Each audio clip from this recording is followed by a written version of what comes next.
Hello good evening friends, మీరు మా ఛానల్లో సుస్వాగతం. ఈరోజు ఒక ముఖ్యమైన విషయం గురించి మనము తెలియజేసుకోబోతున్నాము.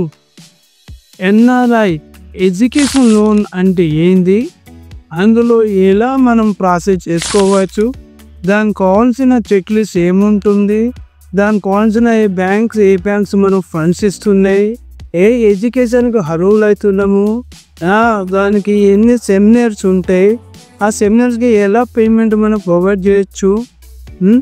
ఓకే ఫ్రెండ్స్, ఇప్పుడు మనం ఒక చెక్ లిస్ట్ తెలుసుకోబోతున్నాం. చెక్ లిస్ట్ ఎలా ఉంటుందంటే, ఎంప్లాయ్ అయినట్టుంటే అతన్ని 3 month pay slip, bank statement సాలిక్యులేటర్ 6 month and office card, PAN card, form 16, Aadhaar card address proof, ఇవి పేరెంట్స్ డాక్యుమెంట్స్. అదేవిధంగా స్టూడెంట్ డాక్యుమెంట్స్ ఏం కలెక్ట్ చేసుకోవాలి అంటే, student bonafide, okay, PAN card, Aadhaar card, okay, student Aadhaar కూడా సేమ్ స్టేట్ ఊర్లో ఉండాలి, అప్డేట్ అయి ఉండాలి. ఇంకోటి ఏంటంటే, ఇక్కడ student seminar fees which ever university that collect in the seminar fees details కూడా తీసుకోవాలి. అక్కడ యూనివర్సిటీ యూజెస్ ఏది, దాని యూనివర్సిటీ యొక్క ప్రొఫైల్ కూడా కలెక్ట్ చేసుకోవాలి. అక్కడ ఫీజెస్ ఎంత ఉన్నాయని మనం కలెక్ట్ చేసుకున్న తర్వాత అక్కడ డాలర్స్ ఉంటాయి. ఇండియన్ కరెన్సీలో కన్వర్ట్ చేసినప్పుడు ఆ డాలర్స్ ప్రకారం మన India suppose your education during period 2 years అంటే 4 సెమిస్టర్ ఉంటుంది.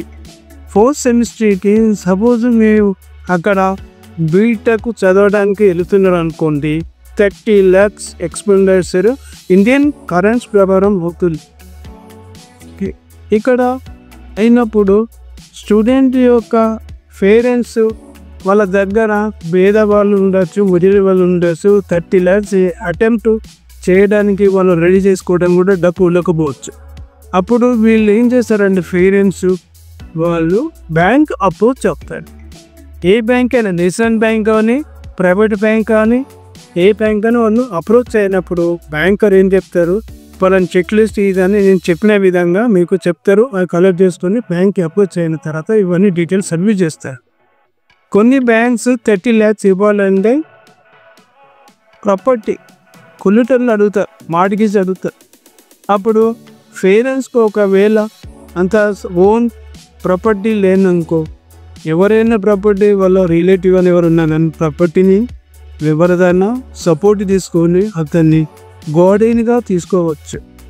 ఒకవేళ పేరెంట్స్కి ప్రాపర్టీ ఉందనుకోండి, పేరెంట్ వాళ్ళనే గార్డెన్ తీసుకొని పేరెంట్ కూడా మనం దాన్ని తీసుకొని లోన్ ప్రాసెస్ చేయొచ్చు. ఓకే, దానికి లీగల్ వాల్యుయేషన్ ఉంటుంది.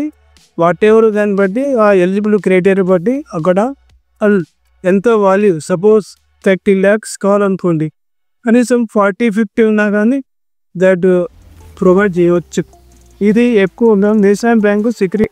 ఇక్కడ మీ యొక్క మార్జిన్ అనేది 15% మార్జిన్.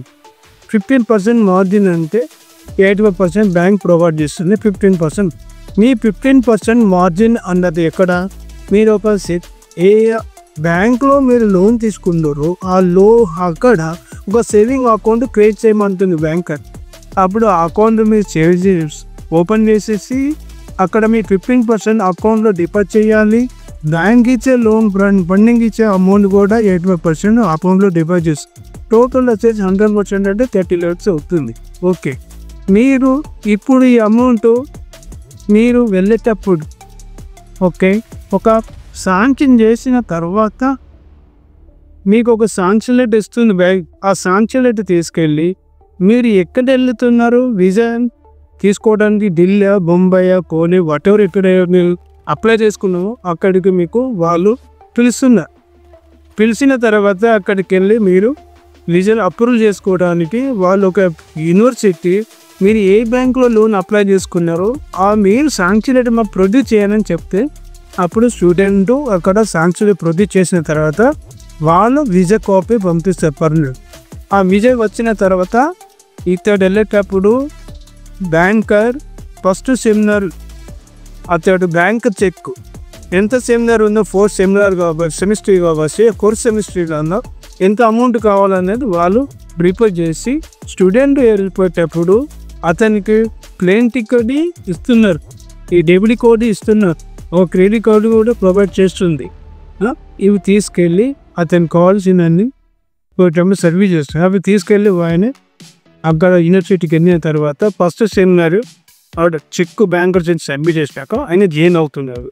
ఓకే, ఇక్కడ ఈ జరిగిన తర్వాత స్టూడెంట్ ఫస్ట్ సెమినార్ కంప్లీట్గా సబ్జెక్టు పాస్ అయ్యి సెకండ్ సెమినార్కు వెళ్ళినప్పుడు ఆ యూనివర్సిటీ డిమాండ్ లెటర్ పంపిస్తుంది, సెకండ్ సెమినార్ ఫీజు పంపింది.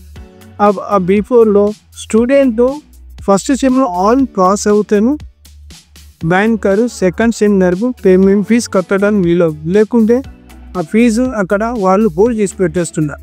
అప్పుడు బ్యాంకర్ ఏమవుతారు, బాబు నువ్వు ఫస్ట్ సెమినార్ పాస్ అయితే నీ సెమినార్ ఫీ మేము మాకు పంపి మీరు చూసి సెకండ్ సెమినారు ఆ డిమాండ్ లెటర్తో పంపి అని అంటే అప్పుడు ఓకే అంటే అప్పుడు సెకండ్ సెమినార్ ఫీజు కూడా పంపడం జరుగుతుంది. ఓకే, ఇదైన మీరు అప్ టు ఈ 4 సెమినార్ కంప్లీట్ అయినంత వరకు ఈఎంఐ ఎలా కట్టాలని ఉంటుంది, కానీ స్టూడెంట్ కట్టడం ఉండదు. ఇక్కడ ఓన్లీ ఫ్రీ ఈఎంఐ ఇంట్రెస్ట్ మాత్రమే కడతారు. 4 సెమినార్ కంప్లీట్ అయిన తర్వాత అప్పుడు స్టూడెంట్ కడతారా పేరెంట్ కడతారా అప్పుడు మీకు ఈఎంఐ స్టార్ట్ అవుతుంది. ఓకే, కాబట్టి ఈ విధంగా జరుగుతుంది. కాబట్టి ఈ వీడియో మీకు నచ్చినట్టుంటే సబ్స్క్రైబ్ చేయండి, షేర్ చేయండి, లైక్ చేయండి.